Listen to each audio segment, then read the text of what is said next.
Now for example number 6, our first line is x is less than 2. Now this is going to be a vertical line because there's no y, and remember we learned about vertical lines last unit. So x is less than 2, we're going to go over to 2. Now this is a dashed line because it doesn't say equal to, and it's going to be vertical. So we want to, if you need to turn your paper sideways to draw this, feel free to do that. Now, this says we want to shade everything less than 2. Well, the only numbers less than 2 are over here. 0, -1, -2, and so on. So when the line is vertical, less means shade to the left. So I'm going to take my first color and shade everything to the left. This is what x is less than 2 means. Now for this second equation, we need to move our x over here. So we really have y is less than or equal to positive x plus 2.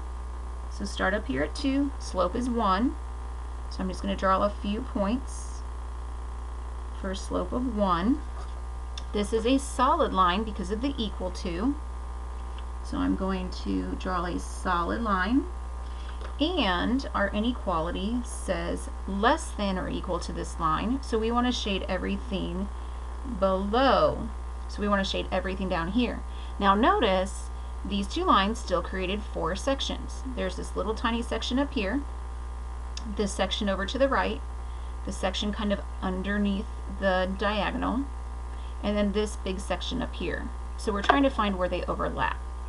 Okay, so everything below here, I'm going to go ahead and color this in. So this is everything below. Sorry, my pink highlighter is not kind of running out.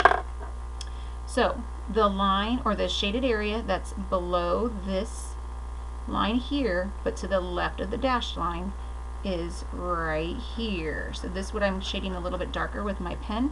This is the solution set for x is less than 2 and y is less than or equal to x plus 2. And here's what it would look like if you were only using one highlighter. Okay, so again, you've got your 4 sections, and the solution is where the 2 lines overlap.